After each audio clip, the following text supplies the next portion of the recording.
Class 11th। Dear students, next class में आपका welcome है। आप लोगों ने पिछले कुछ क्लासेस देखे जिसमें आपको डायमेंशनल एनालिसिस के बारे में पढ़ाया गया। काफ़ी कुछ बातें डायमेंशनल एनालिसिस की हमारी आपसे हुई और आपको डायमेंशनल एनालिसिस के काफ़ी एप्लीकेशन भी बताए गए। मेनली 4 एप्लीकेशन थे। आई होप कि आपने वो चारों एप्लीकेशन समझे होंगे, देखे होंगे। वीडियो को सीक्वेंस में देखिए, 1 बाय 1 देखिए, आपको चीज़ें समझ में आएंगी। उस पर आपको न्यूमेरिकल्स भी लगवाए गए हैं, आप न्यूमेरिकल्स भी देखिए। नेक्स्ट क्लास में हम लोग जो टॉपिक स्टार्ट करने जा रहे हैं ये काफ़ी इम्पॉर्टेंट टॉपिक है। इस पर आपसे क्लास में, बोर्ड एग्ज़ाम में, आपके एग्ज़ाम में और इन फ्यूचर कभी भी कंपटीशन का आप एग्ज़ाम देते हैं तो ज़्यादा मैक्सिमम क्वेश्चन पूछे जाते हैं और काफ़ी इम्पॉर्टेंट टॉपिक भी है। टॉपिक है हमारा परसेंटेज एरर। तो हम लोग सबसे पहले एरर की बात करते हैं। What is error? तो यहाँ पर ध्यान से देखिए, जब पिछले टर्म पर आपने पढ़ा है, जब कोई चीज़ हम लोग मेज़र करते हैं तो क्या होता है, कभी कभी हम एग्जैक्ट वैल्यू, कोई भी एग्जैक्ट वैल्यू हम मेज़र नहीं कर पाते हैं। जैसे मान लीजिए आपको पता है कि स्मॉल जी की वैल्यू 9.8 मीटर पर सेकंड स्क्वायर होती है, लेकिन आपको लैब में कहा गया कि आप स्मॉल जी की वैल्यू मेज़र करिए और स्मॉल जी की वैल्यू आपने 9.8 मीटर पर सेकंड स्क्वायर ना मेज़र करके आपने मान लीजिए 9.7 मीटर पर सेकंड स्क्वायर मेज़र कर ली। तो क्या हुआ, जो उसकी ओरिजिनल वैल्यू थी और जो आपने मेज़र की, उन दोनों वैल्यू में क्या आ गया, चेंज आ गया। मतलब आपने उसमें एरर की, और वो एरर कितनी हुई। तो सिंपली है कि अगर आप देखेंगे कि ये जो एरर है वो g माइनस जी डैश है, तो आप अगर 9.8 में से 9.7 सब्ट्रैक्ट कर लें तो ये 0.1 मीटर पर सेकंड स्क्वायर ये आपने एरर की है। ठीक है, तो अब जो है आपसे ये कहेगा कि इसी g माइनस जी डैश को ये डेल्टा जी कहता है। मतलब एरर कितना हुआ, that is the delta G. किसको मेजर करने में आपने किया है, एक्सेलरेशन ड्यू टू ग्रेविटी। इसकी वैल्यू आ गई 0.1 मीटर पर सेकंड स्क्वायर। अब आपसे कहेगा, एक्चुअली हमारा टॉपिक है परसेंटेज एरर का, तो यहाँ पर जो एरर की बात करता है तो ये एरर जो है आपसे कहेगा कि आप बताइए परसेंटेज एरर की बात करिए। किसकी बात करिए, परसेंटेज एरर की बात करिए। तो परसेंटेज एरर मतलब एरर में कितना परसेंट, कितना आपने परसेंट एरर की है, इसको मेजर करने के लिए आपको कहेगा। तो ये अभी इसको थोड़ा सा रुक के देखते हैं। तो ये एरर क्यों होती है, वाई इट इज पॉसिबल। देखिए, एरर होने के कई कारण हो सकते हैं कि जैसे मान लीजिए जिस डिवाइस का आप यूज कर रहे हैं उस डिवाइस में ही कोई डिफेक्ट हो। ऐसा पॉसिबल है कि अगर कोई डिवाइस आप यूज कर रहे हैं, अगर उस डिवाइस में डिफेक्ट हो तो आप चाहकर भी उस एरर को दूर नहीं कर पाएंगे। वो हर सब में एरर आती ही रहेगी। तो इसीलिए प्रैक्टिकल वैल्यू में कभी मैक्सिमम टाइम्स एरर हो जाती है।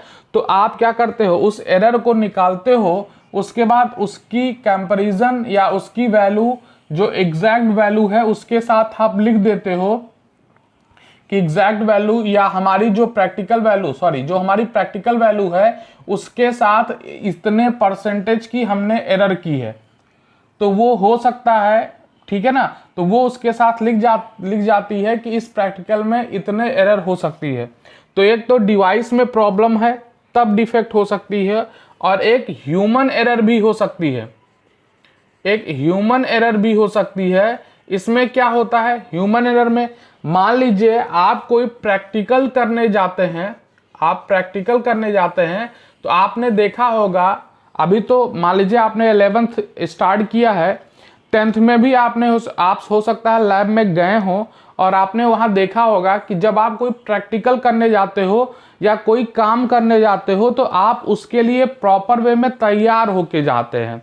जैसे मान लीजिए आप कहीं जा रहे हैं, या मान लीजिए एक एग्जांपल ले लीजिए, मान लीजिए आपका किसी से झगड़ा होने वाला है, मान लीजिए होना है, तो आप उसके बारे में पूरी जानकारी रखते हैं कि हाँ इसके दोस्त कौन है, इसके फ्रेंड मतलब कौन मतलब कितने दोस्त हैं, किस तरह से दोस्त हैं, वो ताकतवर है या नहीं है, मतलब आप उसके बारे में पूरी तरह रीडिंग करके जाते हैं कि उसका कमजोर पक्ष क्या है, मतलब वीकनेस उसकी क्या है, उसकी स्ट्रांगनेस क्या है, जिससे हम वहां पर जीत सकें। तो उसी तरह जब आप कोई प्रैक्टिकल करने जाते हो तो उस प्रैक्टिकल करने में जाते समय उसके बारे में आप पढ़ के जाते हो, आपको एक लैब मैनुअल मिला रहता है, और जब भी आप कोई चीज जाते हो तो उस लैब मैनुअल में आप देखिए उसमें लिखा रहता है कि आप इसको मतलब इसको इस तरह से करेंगे तो आपको एरर आपके प्रैक्टिकल में कम होगी। अगर आप उन प्रिकॉशंस जिसको हम कह सकते हैं, तो इन प्रिकॉशंस को अगर आप फॉलो करेंगे तो आपको इस प्रैक्टिकल में एरर कम देखने को मिलेगी, जिससे आप अपने जो है प्रैक्टिकल को एग्जैक्ट वैल्यू में निकाल सकें। हो सकता है कि 9.7 किसी ने निकाला है, हो सकता है कोई 9.5 मीटर पर सेकेंड स्क्वायर निकाल ले, हो सकता है कोई 11.2 निकाल ले मीटर पर सेकेंड स्क्वायर। तो देखिए जिसकी जो है वैल्यू इस 9.8 के पास है उसने एरर कम की हुई है, लेकिन जो 11.2 मीटर पर सेकेंड स्क्वायर निकाल रहा है वो एरर ज्यादा किया है। मेन चीज क्या है, तो अगर मेन चीज ये है कि आप कोई भी टॉपिक आप जाइए प्रैक्टिकल करने जाइए तो आप उसके बारे में लैब मैनुअल जरूर पढ़ के जाइए, जिससे आपको पता चले कि हाँ इसकी यहाँ पर हम गलती कर सकते हैं, अगर इन चीज़ों में हम ज़्यादा गलती करेंगे तो हमारी एरर ज़्यादा हो जाएगी, हमको इन सब चीज़ों को थोड़ा सा क्या करना है और सुधारना है, और ये इसको पढ़ के जाना है, इस पर और केयरफुल रहना है। तो यहाँ पर हमारी ह्यूमन एरर हो सकती है कि मतलब अगर हम सीरियस नहीं लेते हैं किसी प्रैक्टिकल को और अगर उस पर हम लोग जो है ध्यान देकर नहीं जाते हैं तो वहाँ पर भी हम जो है ये एरर कर सकती हैं। और कई इन्वायरमेंटल फैक्टर भी हैं, इन्वायरमेंटल फैक्टर हैं जो क्या करते हैं हमारे प्रैक्टिकल पर अपनी इफेक्ट डालते हैं। तो सिंपली है कि अगर मान लीजिए आपको कहीं एटमॉस्फेरिक प्रेशर नापना है, एटमॉस्फेरिक प्रेशर मेजर करना है, हो सकता है कि जब आप इंस्ट्रूमेंट लेकर जाएं कहीं मेजर करने तो अचानक वहां पर क्या हो जाए, आंधी आने लगे, बहुत तेज हवा चलने लगे, तो उस केस में जो है फिर आप एटमॉस्फेरिक प्रेशर या जो आपकी डिवाइस है आप उसको सही से यूज ना कर पाए। तो कई रीजन है जिसके कारण एरर की पॉसिबिलिटी बन जाती है। आपकी डिवाइस, मैंने बताया डिवाइस में डिफेक्ट है तो भी एरर आ सकती है। तो ये कई सारी चीजें हैं। तो हम आते हैं अपने पॉइंट पर परसेंटेज एरर पर। तो जरा इसको एक बार इससे समझने की कोशिश करते हैं। देखिए मान लीजिए एक सिंपल चीज है, अगर मान लीजिए मैंने कहा कि मैंगो का प्राइस अभी कितना है, मान लीजिए है 20 रुपीज पर केजी, और मैंगो का प्राइस 10 दिन बाद उसका प्राइस बढ़कर 30 रुपीज पर केजी हो गया। अब आपसे कोई कहे कि बताइए कितना इंक्रीज हुआ प्राइस, तो इंक्रीज कितना हुआ प्राइस, तो आपको ये मान लो इनिशियल प्राइस है और ये मान लो फाइनल प्राइस है, तो आप कहोगे सर R2 माइनस R1, तो मतलब जो डेल्टा आर भी इसको कह सकते हो। तो ये 30 माइनस 20 कितना इंक्रीज हुआ, 10 रुपीज इंक्रीज हो गया। कितना हो गया, 10 रुपीज। अब कोई आपसे पूछे कि बताइए कितना परसेंटेज इंक्रीज हुआ, तो ये बात ध्यान दीजिएगा, परसेंटेज ऑलवेज इनिशियल वैल्यू पर निकाला जाता है।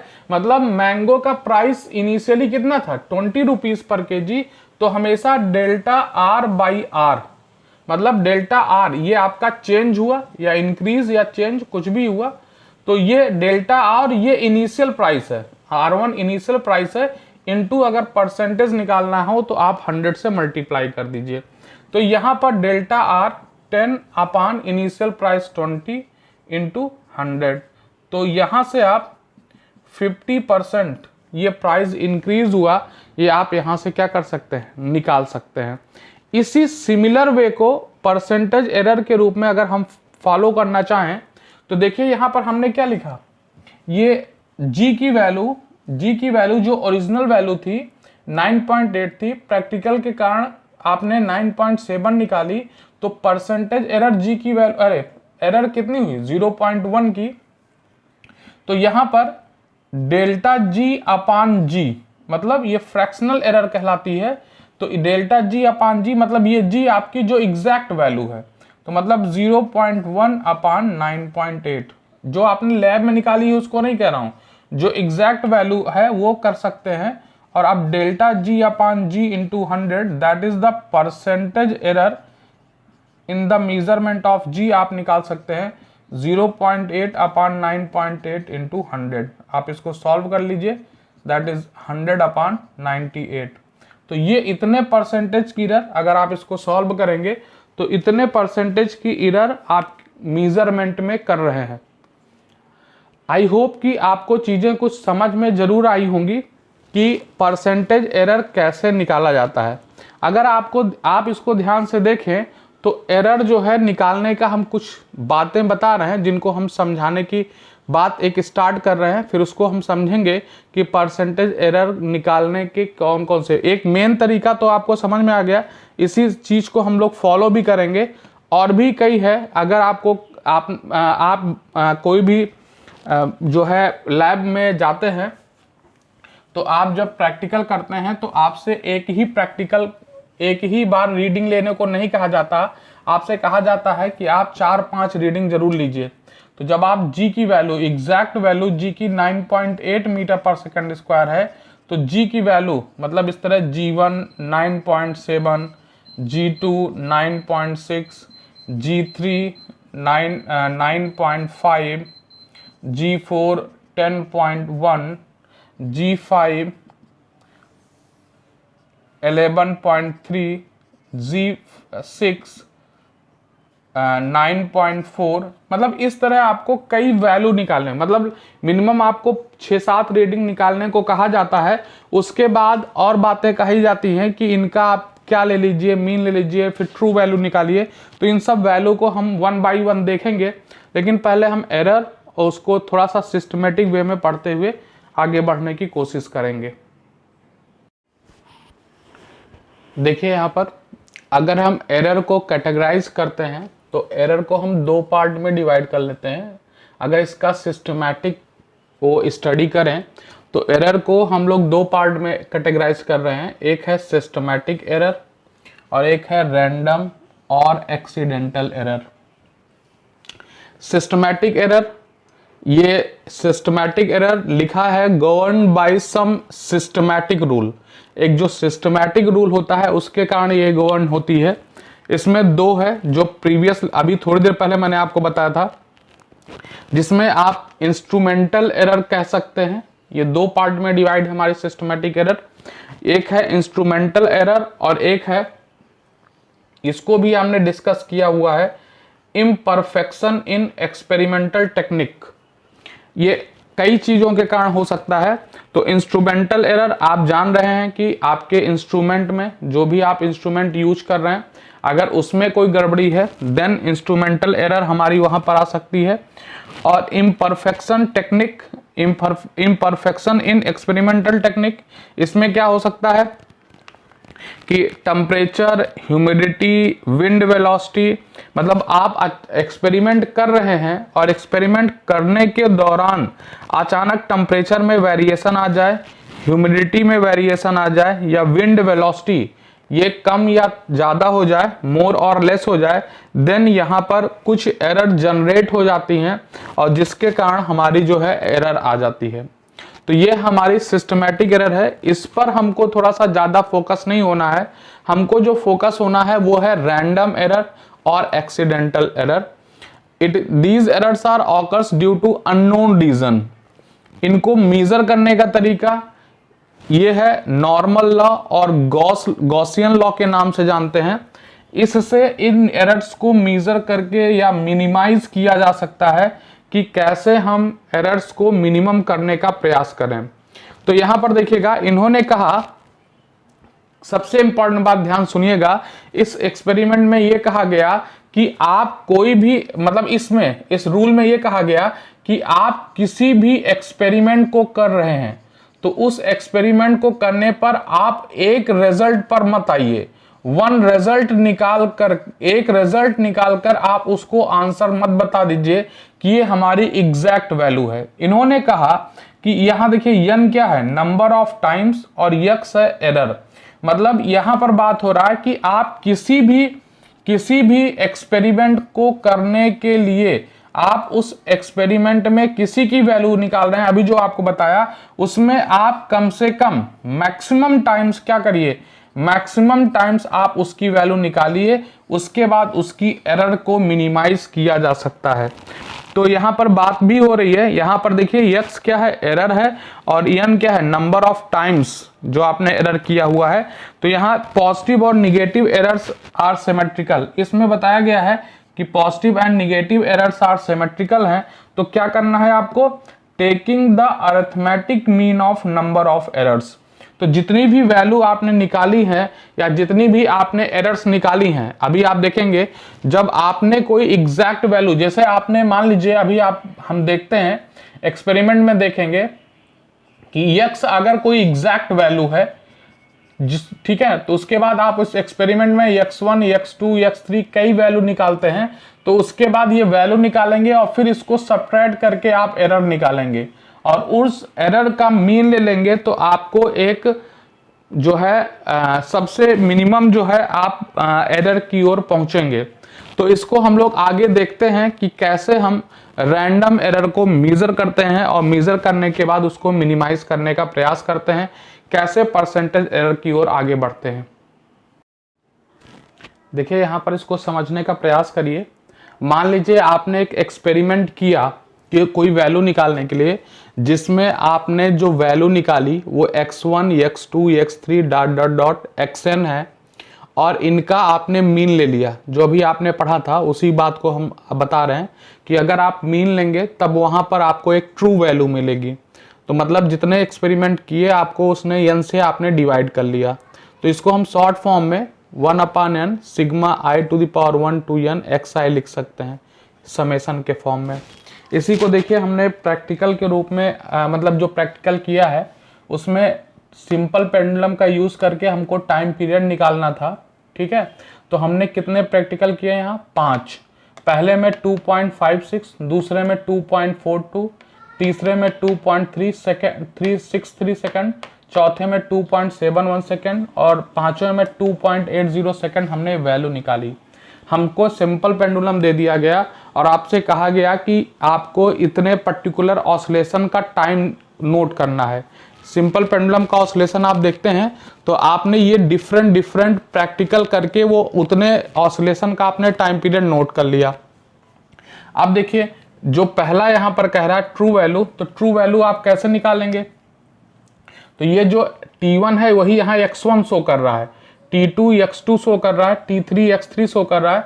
तो सबको हमने जोड़कर 5 से डिवाइड कर दिया तो ये 2.62 सेकंड ये आपकी सही वैल्यू आई। मतलब आप इनमें से किसको सही मानते, कई एक्सपेरिमेंट किया ना, तो इसमें से किसकी वैल्यू को आप सही लेंगे। तो आपने सबको क्या कर लिया, जोड़ लिया और जोड़ के बाद आपने ऐड करने के बाद 5 से डिवाइड कर लिया, मतलब जो उसका मीन था जिसको हम लोग कह सकते हैं उसको आपने इसको सही वैल्यू मान ली, ये हमारी ट्रू वैल्यू है।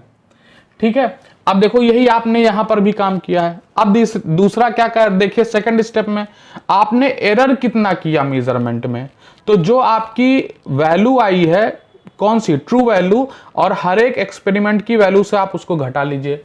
तो जैसे आपकी ट्रू वैल्यू 2.62 आई, तो पहले एक्सपेरिमेंट में कितनी वैल्यू आई थी 2.56, तो 2.56 में से 2.62 घटा दीजिए, देखिए, और इसको पॉजिटिव साइन मॉड ले लीजिएगा जिससे वैल्यू पॉजिटिव में आए।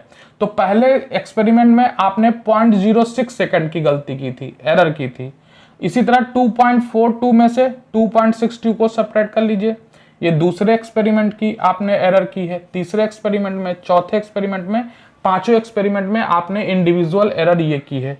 उसी चीज को यहाँ पर देखो लिखा गया है एक्स आई माइनस एक्स बार, मतलब अगर पहले एक्सपेरिमेंट की एरर है तो x1 माइनस एक्स बार, दूसरे की x2 माइनस एक्स बार, तीसरे की x3 माइनस एक्स बार। उसी तरह देखिए ये देखो यही t1 t2 t3 t4 t5 है, t1 minus T bar, t2 minus T bar, मतलब टी बार मतलब हमारी यही जो ट्रू वैल्यू है ये हमने निकाल लिया।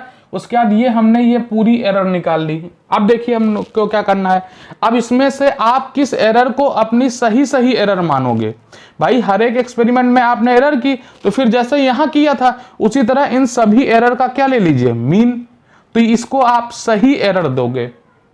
तो यहां पर भी देखिए क्या किया गया है, जितनी भी एरर आई है सबको आप ऐड करके आप n से क्या कर दिए, डिवाइड कर दिए, तो ये आपकी एब्सोल्यूट एरर आ गई। तो ये आपकी एब्सोल्यूट एरर, मतलब आपकी जो पूरे एक्सपेरिमेंट में जिस एरर को आप मेजर करेंगे वो 0.11 है सेकंड, 0.11 सेकंड है, और ये आपकी ट्रू वैल्यू है। अब रिलेटिव एरर या जिसको फ्रैक्शनल एरर भी कहते हैं, फ्रैक्शनल एरर भी कहते हैं, तो ये देखिए यहां पर क्या है कि ये जो आपकी क्या आई थी, जो एरर आई थी, जो आपने मीन लिया था और जो आपकी ट्रू वैल्यू थी, उन दोनों को डिवाइड किया, तो यहाँ देखिए यहाँ 0.11 सेकेंड और 2.62 सेकेंड, इन दोनों को डिवाइड किया, तो ये जो है आपकी फ्रैक्शनल एरर आ गई। ये देखिए ये फ्रैक्शनल एरर, जिसको रिलेटिव एरर भी कहते हैं। अब परसेंटेज एरर में डेल्टा एक्स बार अपान एक्स बार, याद करिए जो हमने आपको बताया था R2 माइनस R1, इसी को तो डेल्टा R अपान R1 इंटू 100 किए थे। तो देखिए यहाँ पर आपको डेल्टा एक्स आ गया, एरर अपान एक्स बार इंटू 100, उसी से मिलता जुलता है आपका ये कॉन्सेप्ट। तो यहाँ पर डेल्टा टी बार कितना आ गया, 0.042 अपान 2.62, इनको सॉल्व किया था यहाँ तो 0.042 आया था, इसको 100 से मल्टीप्लाई किया तो 4.2% की एरर आ गई। तो अगर आपको इसको आंसर में लिखना होगा तो यहाँ पर आप आंसर में क्या लिखेंगे, 2.62 प्लस माइनस 4.2%, ये आपका आंसर होगा। मतलब जो आपकी जो वैल्यू है वास्तव में 2.62 सेकंड है, लेकिन उसमें 4.2% की पूरे एक्सपेरिमेंट में आपने एरर की हुई है। तो ये टोटल कॉन्सेप्ट आपका है जो आप जिसको आप समझे हैं। आई होप कि ये वैल्यूज जो एक्सपेरिमेंटल वैल्यू, अभी परसेंटेज में काफी कुछ सीखना है, लेकिन जो एक्सपेरिमेंटल वैल्यू है उनसे रिलेटेड चीजें आप यहाँ पर क्या कर लिए हैं। किसी एक्सपेरिमेंट के दौरान अगर आपने n एरर की n मेजरमेंट किया हुआ है तो उससे रिलेटेड आप कैसे एरर निकालेंगे, आपने ये निकाल लिया है। इस तरह के क्वेश्चंस आपकी रिफ्रेशर में भी दिए हैं, एनसीईआरटी की बुक में भी दिए हैं। आप इन एरर्स को, इस तरह के क्वेश्चंस को उसमें सॉर्ट आउट करिए और उन क्वेश्चंस को लगाने का प्रयास करिए। आई होप कि आपको कोई भी समस्या नहीं आएगी। अगर एक आध समस्या फिर से आ रही है तो आप इस वीडियो को एक दो बार रिपीट करके देख लीजिए, आप सब समझ में आ जाएगा, कोई प्रॉब्लम नहीं होगा। आपको एकदम सब अच्छे से आपको समझा दिया गया है, क्या है मीन एब्सोल्यूट एरर, क्या है रिलेटिव एरर, क्या है परसेंटेज एरर। बिल्कुल आप इसको ध्यान से देखिए। थैंक्स। नेक्स्ट लेक्चर में इसके आगे हम लोग प्रोसीड करेंगे।